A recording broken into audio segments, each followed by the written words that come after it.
Hey, we're back with the third track today on Hippocampus in Retrograde by Madi Jade, the great beat tape. We've got Full Moon today, so check her out on Bandcamp. Grab the beat tape if you haven't already. If you have, grab it again or something, I don't know. Go to maddijade.com, grab some fire beats all over the place there.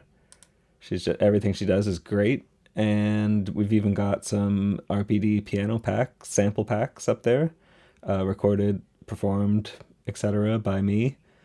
Great price. Go check it out. So let's see what we did on the master for Full Moon. Well, first let's hear it even.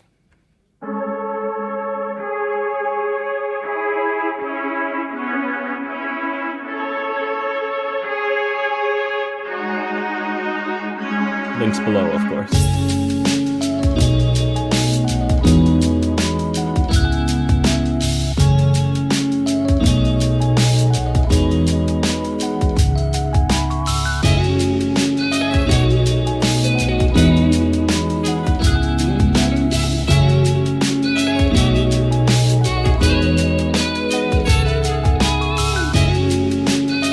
So another great original beat here. I love this one. This is my favorite at the moment, I think. So let's have a look at what we did. So on the top, the purple track is the track I worked on, the original one, and then the blue one below is the finished master. So just started by darkening it just ever so slightly, just here in the mid range, the high mids around 5 kilohertz. This one here, and then as well, just like in the high treble range. So on and off is the hand signals we're going with here.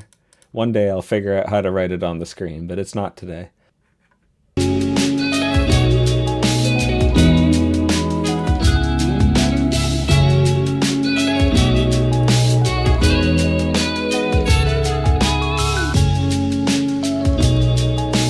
Let me try turning up these EQ points so we can hear what they're doing.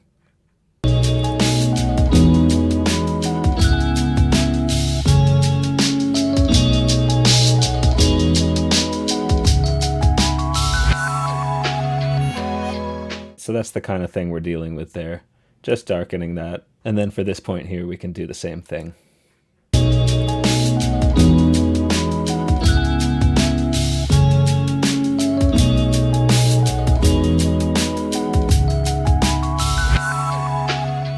Just darkening it ever so slightly, just because, I don't know, full moon or something like that, I guess. It was just a little bit. I think I was trying to avoid anything that was going to over brighten it and sort of throw off that vibe there.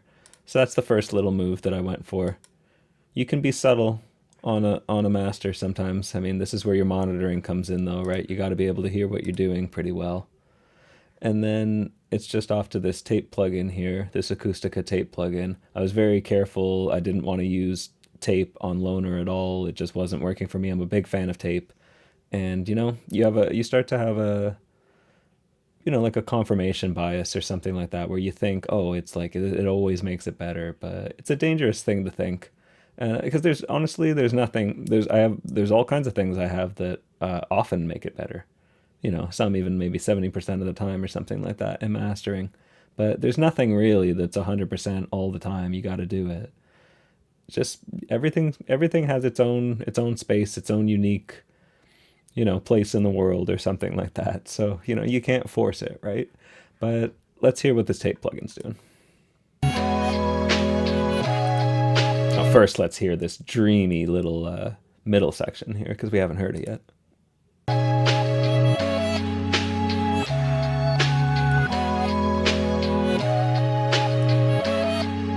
So tape on, tape off.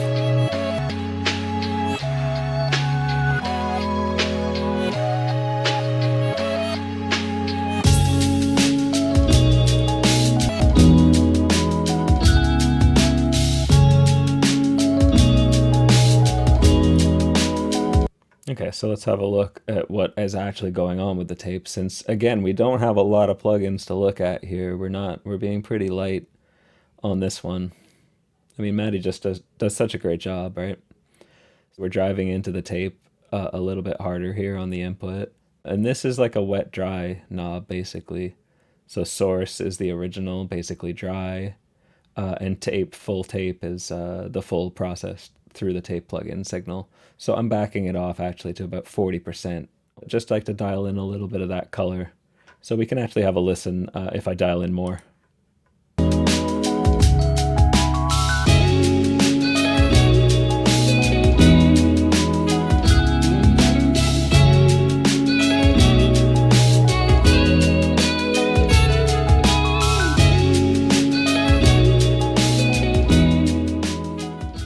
Yeah, so for me, that's just sitting in the right place, just around 40% there. When I went up, to like the full tape source, that was just like a little, just too colored for me, too over colored. You can see we got some 60 hertz boost here, probably about almost 3 decibels. So let's listen for that.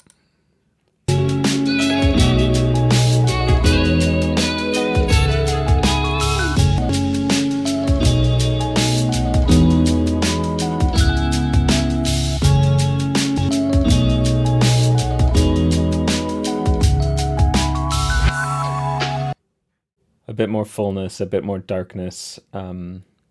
There's always a relationship between the low frequencies and the high frequencies, right? So by adding more lows, the highs don't feel as tinny. They feel more in proportion. They don't feel as bright. It feels darker. Full moon. And then after that, it's just off to the ozone maximizer again. And I mean, you can see all this stuff here that I didn't use. All these modules here are off, EQ, etc. But we just went to the maximizer again for some upward compression and a bit of soft clipping. So let's hear, we can bypass those, although the upward compression doesn't bypass very smoothly.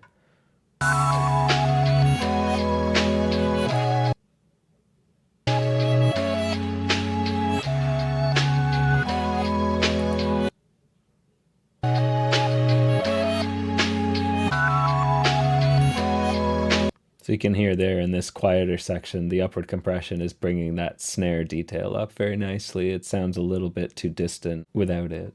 And let's hear the soft clip.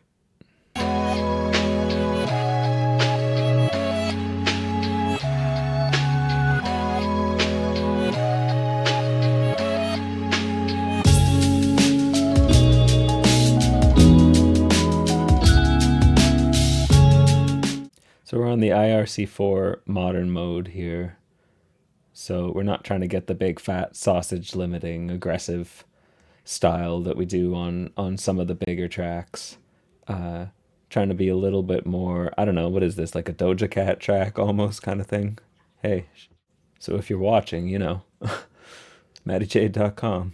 So yeah, really not a lot else to show other than maybe at the end the fade.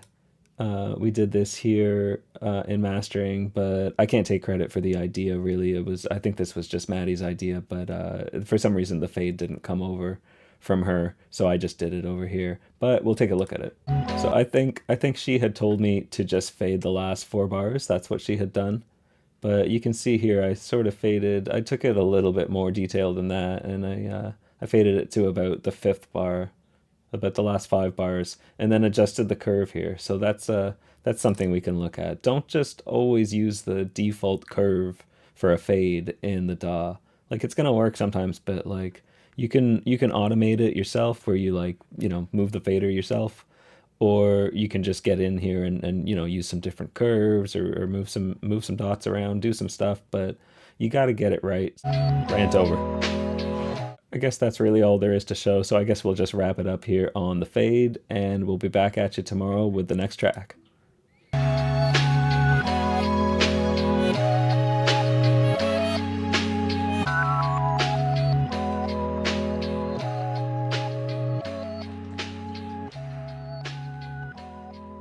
All right, guys. We'll see you tomorrow.